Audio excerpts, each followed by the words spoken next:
खबरों की दुनिया से अब होगी रोजाना मुलाकात। गली चौराहे नुक्कड़ से होगी आपके हक की बात। हर छोटी बड़ी खबर पर होगी हमारी पैनी नजर। खबरें वो जिनसे होगा आपका सीधा सरोकार। जनता के मुद्दों को उठाएंगे हम, क्योंकि हम हैं ENI न्यूज, आपकी आवाज। देखिए प्राइम टाइम रात 9 बजे। नमस्कार, मैं कृष्ण कीर्तन ENI न्यूज में आपका स्वागत करता हूं। आप हमारे साथ देख रहे हैं प्राइम टाइम में हमारी खास पेशकश, आपका शहर आपकी खबर।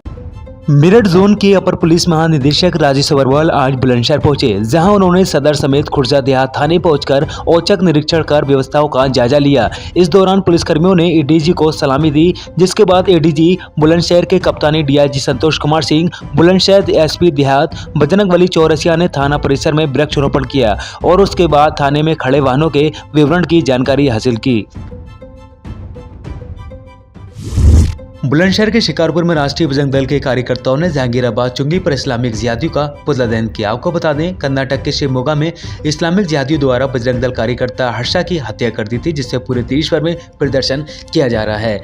राष्ट्रीय बजरंग दल विभाग को रक्षा प्रमुख शिवम शिकारपुरिया ने हर्षा हत्याकांड की जांच केंद्रीय जांच एजेंसी से कराए जाने की मांग की है। इसके साथ ही पीड़ित परिवार को 1 करोड़ रुपए आर्थिक मदद और इसके अलावा एक सरकारी नौकरी दी जाने की भी मांग की। संभल जिले में करीब 3200 हेक्टेयर में आम के बाग में बोर को देखकर किसानों में खुशी का माहौल है। आपको बता दें कि कोरोना काल में किसानों को आम की फसल का सही दाम नहीं मिल पाया था, लेकिन इस बार बोर आने से किसानों को काफी उम्मीदें हैं। साथ ही किसानों को उद्यान अधिकारी ने आम के बोर को कीड़ों से बचाने की सलाह दे रहे हैं। उतरला के वर्दही बाजार के मैदान में शनिवार को असदुद्दीन ओवैसी ने जनसभा को संबोधित किया। सपा अध्यक्ष अखिलेश यादव समेत कांग्रेस के राहुल गांधी पर तंज कसते हुए कहा कि विरासत में मिली राजनीति की फसल काटने वाले जमीनी हकीकत से बेखबर हैं। बर्मी के पास करने के बाद इंटर में प्रवेश लेने वाले केंद्रीय मंत्री गृह मंत्री का बयान पर चुटकी लेते हुए कहा कि मोदी ने एक तरफ जहां छुट्टा पशुओं को खेतों में छोड़ दिया है, तो दूसरी तरफ ऐसे विचित्र व्यक्ति को मनोरंजन के लिए हमारे बीच छोड़ दिया है। औरंगाबाद में ये 21 साल का शिवसेना का MP था। कितने साल का था? वो शिवसेना सेकुलर है। उसका MP को इम्तियाज जलील खड़ा हुआ तो औरंगाबाद की जनता को सलाम कि उन्होंने 21 साल के शिवसेना और भाजपा मिलकर लड़ रही थी 21 साल से, उसके MP को औरंगाबाद की जनता ने इम्तियाज जलील को अपना सांसद बनाया। कांग्रेस करी कुछ, महाराष्ट्र की सपा करी, कुछ नहीं करी। इनको डर यही है कि ये बड़े बड़े खिलों को तोड़ कर आगे बढ़ रहा है, बड़े बड़ों को नीचा कर रहा है। मैं मजलूमों को गिराना चाहता हूं, मैं बड़ों की फिक्र नहीं करता आया। रूस और यूक्रेन के विवाद पर हुए युद्ध पर भारतीय छात्र बेहद मुश्किल दौर से गुजर रहे हैं। उमरे जिले के मानपुर का युवक अभय गुप्ता भी यूक्रेन में ही फंसा हुआ है और अपने वतन वापसी का बेसब्री से इंतजार कर रहा है। परिजनों से वीडियो कॉलिंग कर युवक ने खाने पीने की समस्या बताई और कहा कि जहां वे छुपे हैं वहां पूरी तरह से रूसी सेना चारों तरफ है, जिससे ना तो कहीं जा सकते हैं और ना ही कहीं आ सकते हैं। बेटे के यूक्रेन में फंसे होने पर परिजन बेहद चिंतित हैं। वहीं कलेक्टर उमरिया को भी मामले की जानकारी दी है। यही चाहते हैं कि सब लोग आ जाएं, बढ़िया विधिवत अपना काम करें। अब यही आप अपने लोग तो यही सोचते हैं। किस चीज़ की पढ़ाई करने गए? MBBS करने के लिए गए थे। कितने साल से? ये गए हैं अभी 21 में, दिसंबर में। 9 दिसंबर को यहाँ से निकले हैं, 12 दिसंबर को वहाँ पहुँच गए हैं सवेरे 10 बजे। क्या परेशानी है? उसको अभी तो परेशानी कुछ नहीं है, बस यही है कि डर बनी रहती है। खाना भोजन वोजन मिलता है और फिर जाके वहीं छिप जाते हैं लड़के। 600 लड़के हैं भारत के।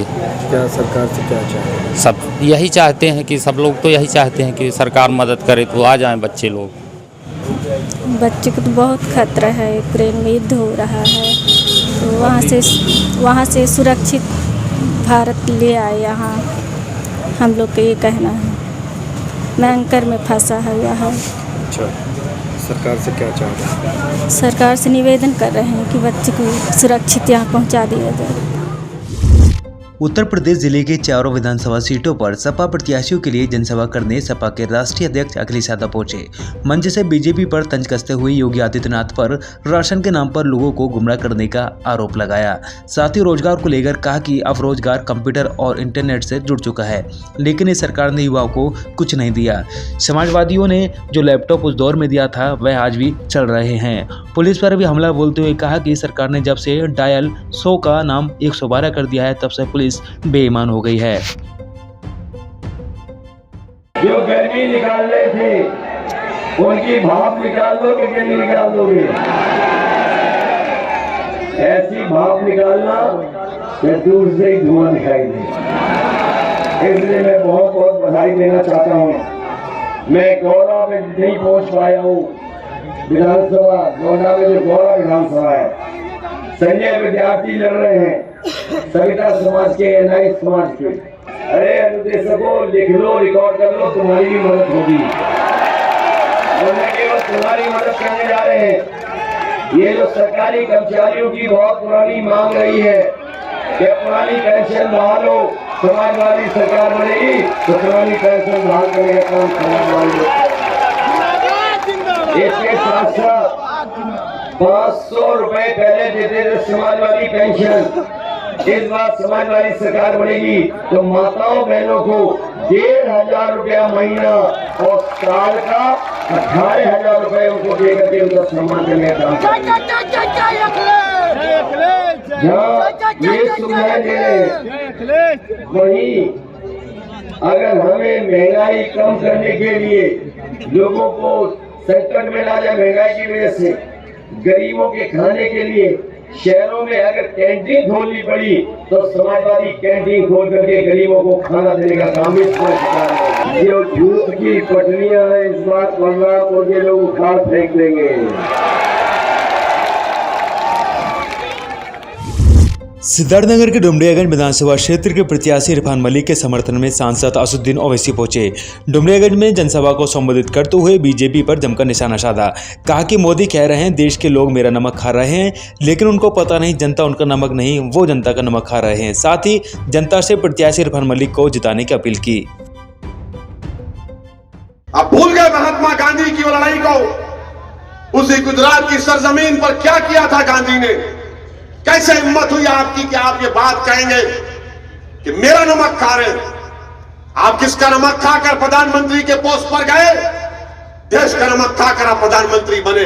ये देश का प्रधानमंत्री अहंकार में डूबा हुआ है, अहंकार में डूबा हुआ है और कह रहा है कि नमक मेरा खा रहे हैं। अरे तुम और हम सब देश का नमक खाते और खाते रहेंगे। अगर आप 500 का राशन दे रहे हैं तो महिलाओं से कह रहे बहन जी 500 का लीजिए, 1400 का गैस का सिलेंडर खरीदिए। सिद्धार्थनगर जिले के इटवा विधानसभा में अखिलेश यादव ने अपने प्रत्याशियों के समर्थन में जनसभा को संबोधित किया। अपने संबोधन में अखिलेश यादव ने एक तरफ जहां भाजपा सरकार की कमियों को गिनाया तो वहीं सिद्धार्थनगर जैसे पिछड़े क्षेत्र के विकास की बात कही और यहां की जनता से समस्याओं को दूर करने के वादे भी किए। साथ ही गरीबों को मुफ्त इलाज समेत अन्य योजना देने की बात कही। जनसभा में संबोधन के दौरान सिद्धार्थनगर जिले के 5 विधानसभाओं के प्रत्याशी मंच पर मौजूद रहे।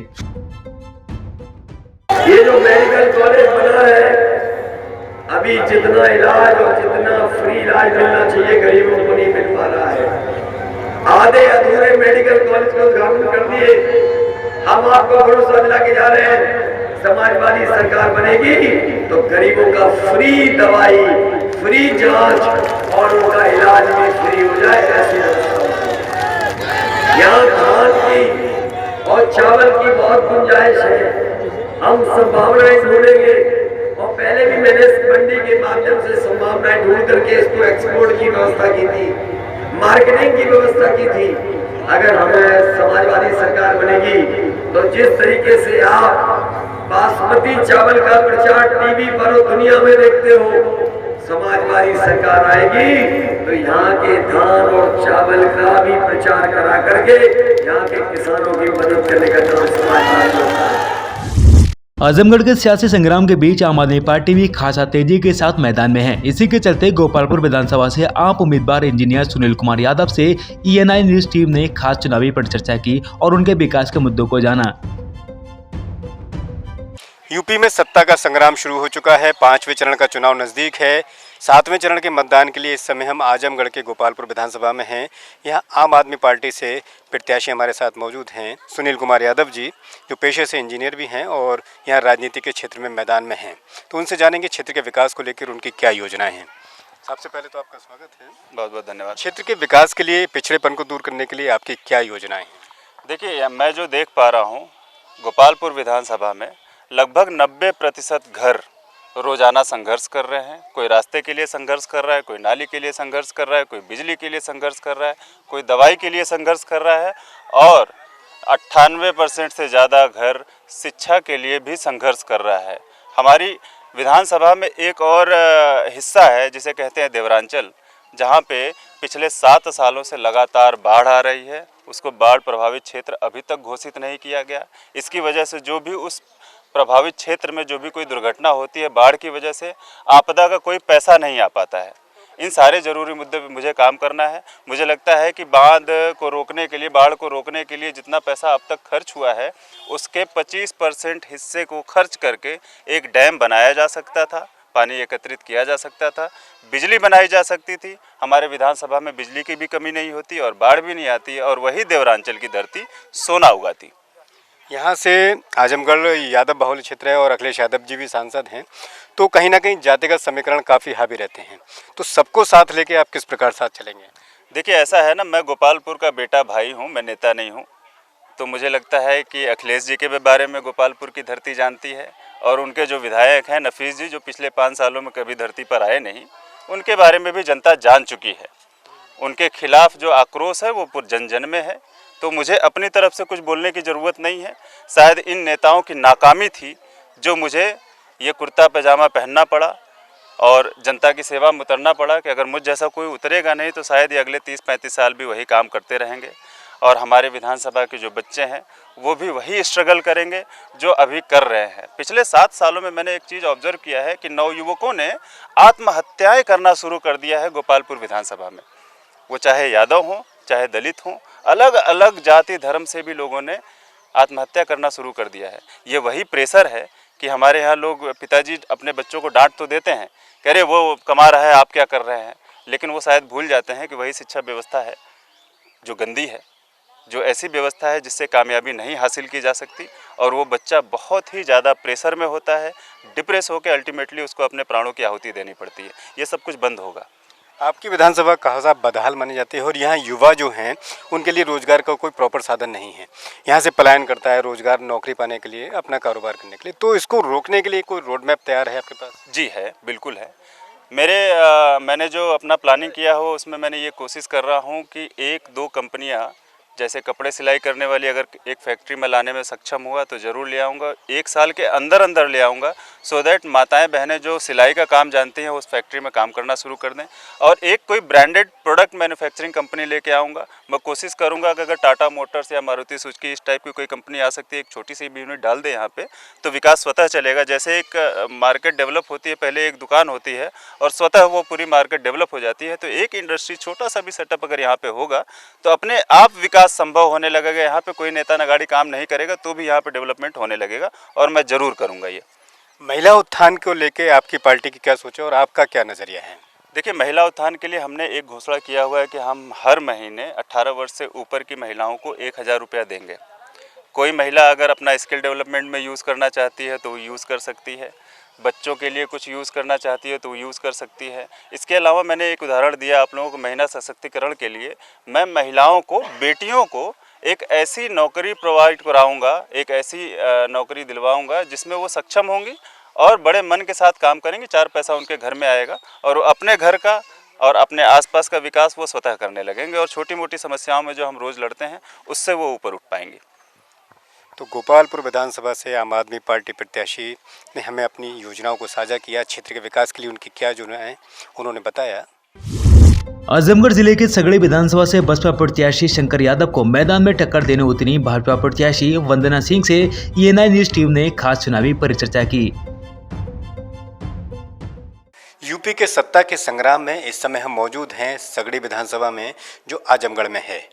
यहाँ पर भाजपा के प्रत्याशी वंदना सिंह जी हमारे साथ मौजूद हैं। उनसे हम क्षेत्र के विकास के लिए चर्चा करेंगे। नमस्कार वंदना जी, आपका स्वागत है। हम जानेंगे कि आपके क्या चुनावी वादे हैं जिनको लेकर आप जनता के बीच में जा रही हैं। देखिए, मैंने 5 साल काम किया है। कोविड का टाइम रहा, 2 साल कोविड रहा और निधि भी हम लोगों की पूरी की पूरी साल कोविड में चली गई।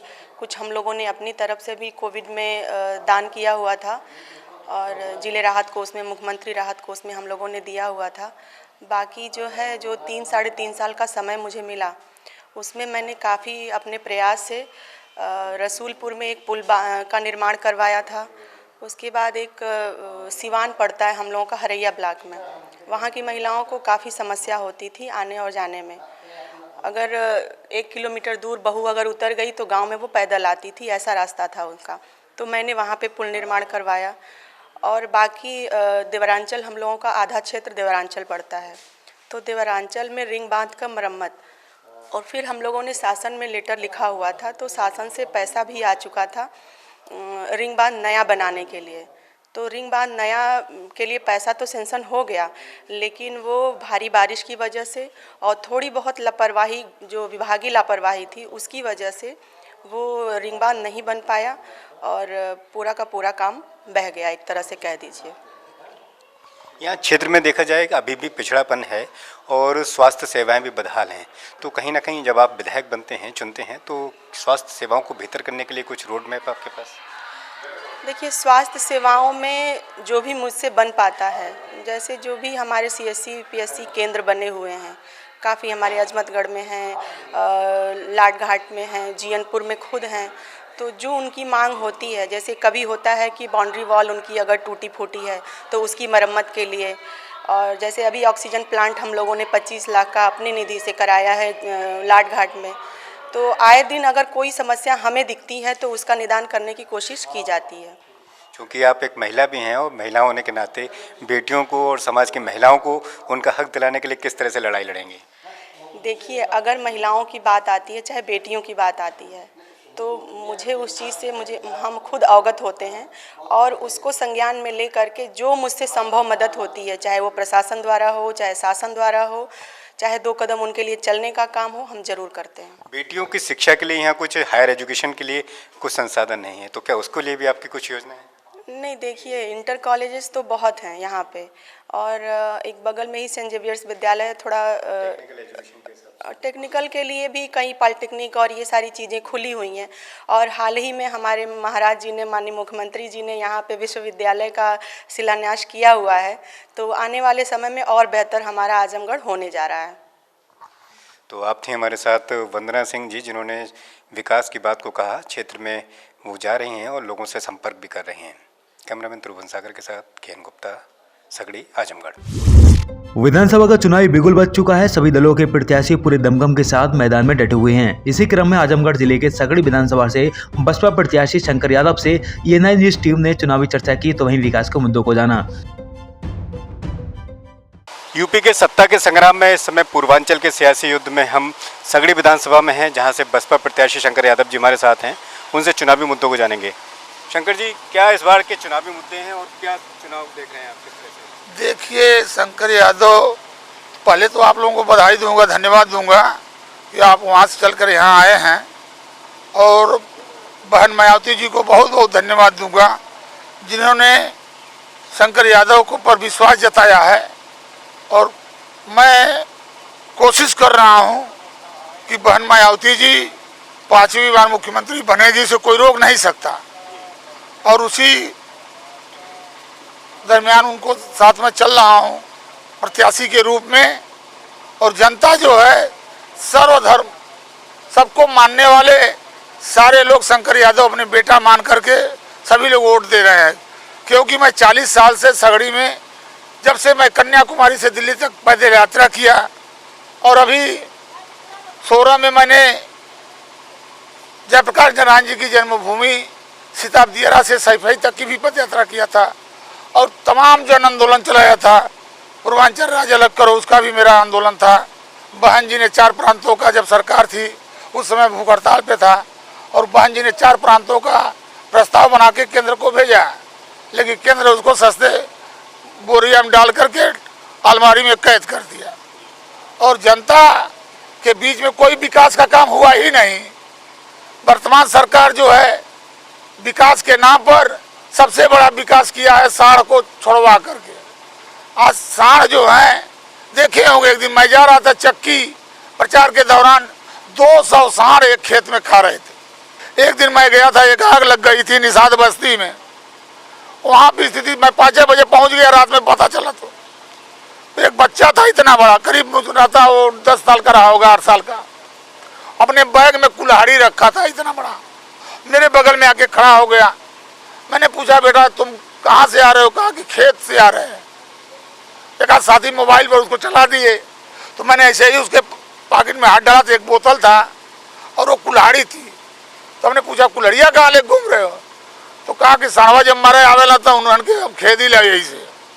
अब बताइए ये सरकार किस हद तक है कि जिस बच्चे के हाथ में कलम होना चाहिए वो कुल्हाड़ी लेके घूम रहा है, साढ़ रखा रहा है। इस देश का क्या होगा, इस प्रदेश का क्या होगा? यह प्रदेश जो है या देश भारतवर्ष जो है सबसे बड़ा निर्यातक देश है मांस का। आप यहाँ रोक लगा रहे हैं, स्लाटर हाउस जगह जगह चल रहे हैं, बड़े बड़े स्लाटर हाउस, और आप देखेंगे अलकबीरा स्लाटर हाउस किसका है, और बड़े बड़े स्लाटर हाउस चल रहे हैं, वो बंद नहीं होंगे। जो छोटे बेचारे हैं जो अरे जीव ही जीव का आहार है, ये तो माना जाता है ना, ये भारत की संस्कृति है। बड़े बड़े ऋषि महर्षियों ने भी कहा जीव ही जीव का आहार है। आप अगर किसी की बात को, किसी के धर्म को दबाने की कोशिश करेंगे तो यह देश उसको मान नहीं सकता। मायावती जी के शासनकाल में उद्योगों को काफ़ी बढ़ावा मिला था, आपके क्षेत्र में भी उद्योगों का अभाव है, तो इसके लेके आपकी क्या योजना रहेंगी? देखिए हमारे यहाँ बहन जी ने जो रास्ता खोला था, जिले बढ़ा दिया, एक जिला बढ़ने से कम 200-400 लोगों को नौकरी लगती है। डीएम बैठेगा, एसपी बैठेगा, कोर्ट बनेगा, जेल बनेगा, तमाम अस्पताल बनाया, तमाम नया जिला बनाया, तहसील बनाया, तमाम यूनिवर्सिटियां बनाई महर्षियों के नाम से उन्होंने किया। ये लोग क्या किए हैं? विकलांगों के लिए यूनिवर्सिटी, तमाम चीज़ें बनी है। एक्सप्रेसवे जब बना रही थी आगरा से दिल्ली, तो जो आज एक्सप्रेसवे चिल्ला रहे हैं, बहन जी ने शुरुआत किया था उसको। और अपराधी या तो प्रदेश छोड़ के भाग गए थे या जेल के शिकंजे में थे। जो कहा जाता था कि भारत की नारी कन्याकुमारी से दिल्ली तक 12 बजे रात में चले, उसमें कोई आंख नहीं उठा सकता, वो स्थिति थी। आज क्या है?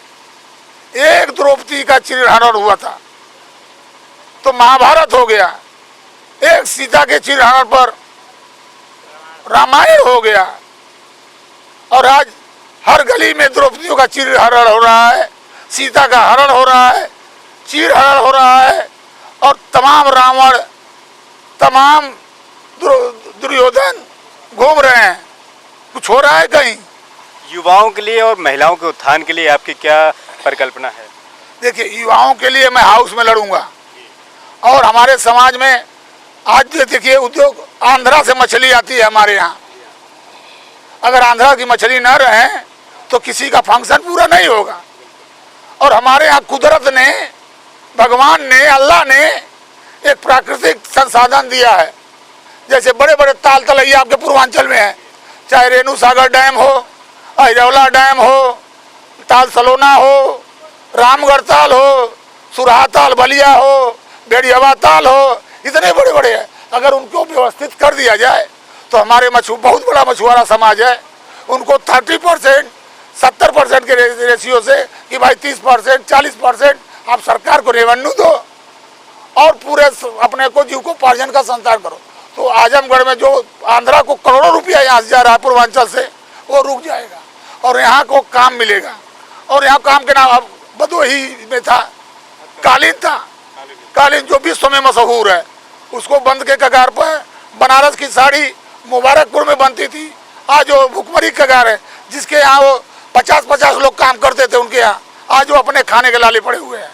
मैं आपके माध्यम से कहना चाहूँगा कि 1 कुंटल गन्ने से सीरा निकलता है, चीनी निकलती है, खोई निकलती है, कचरा निकलता है। खोई से पेपर बनाते हैं, सीरे से दारू बनाते हैं और चीनी निकलती है। सबका रेशियो जोड़ लीजिए तो क्या चीनी मिल घाटे में जाएगी? वो प्रॉफिट है। 1 लीटर सीरे से वो कम से कम 100 बोतल दारू बनाते हैं। किसान चारों तरफ से तबाह है और सरकार कहती है किसान का हम दुगुना कर रहे हैं। कहाँ से दुगुना कर रहे हैं? डाई का रेट आज 1400 से 1500 रुपया है। गेहूं का दाम 1 कुंटल को 50 किलो का 1400 रुपया है, लेकिन किसान के गेहूं का रेट जो है वो 1500 रुपया कुंटल जा रहा है। कहाँ किसान खड़ा है? जो डाई 50 लीटर बोरी की आती थी आज वो 45 किलो की आ रही है, रेट 320 340। कहाँ किसान खड़ा है? कहाँ आप उसको मदद करते हैं? जो आपने गैस सिलेंडर आपने दिया था कि हम सब्सिडी देंगे, सबको आपने फ्री में बांट दिया और बांटने के बाद ये भोली भाली जनता है, समझती नहीं है और 1000 सिलेंडर में आप उसको दे रहे हैं। आप पशुशाला बनाइए। अरे पशुशाला कहाँ से तो पहले आपको बताइए, अपने घर में लोग बांध के रखते थे, अब छोड़ दे रहे हैं। उस पर तो अंकुश लगाइए कि भाई जो छोड़ेगा उसके खिलाफ मुकदमा होगा।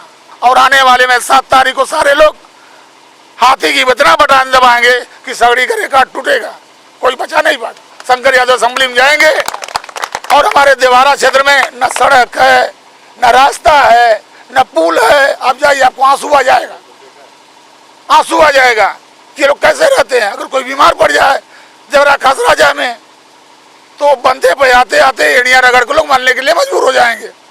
अस्पताल दूर है।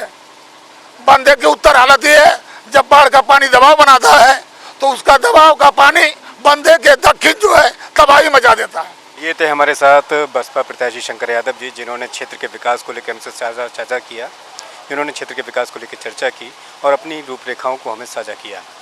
ध्रुवन सागर के साथ K N Gupta.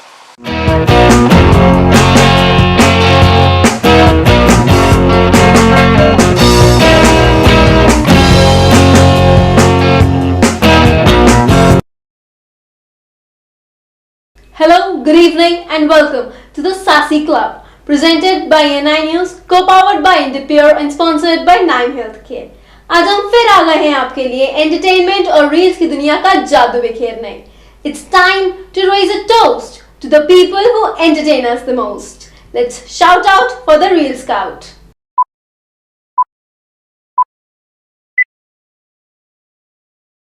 Say you right, got my guy, but I can't help it, I want you. I can't stop and look the other way, 'cause I know it could be, babe.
सफर पर प्रेम नगर है, मिल पाएंगे क्या हम तुमसे, जो रात बीती सुबह तो आई ना, छोटी उम्र पर बड़ी नजर।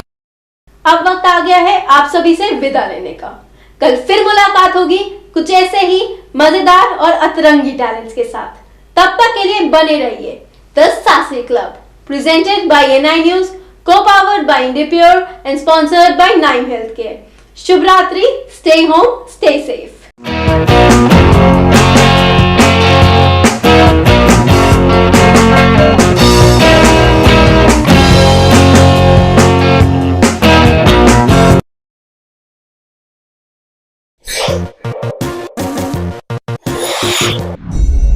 खबरों की दुनिया से अब होगी रोजाना मुलाकात।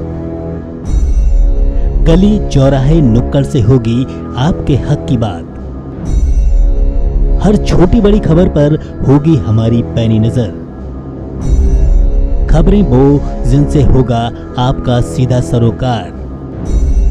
जनता के मुद्दों को उठाएंगे हम, क्योंकि हम हैं ये न्यूज़ आपकी आवाज। देखिए प्राइम टाइम रात 9 बजे।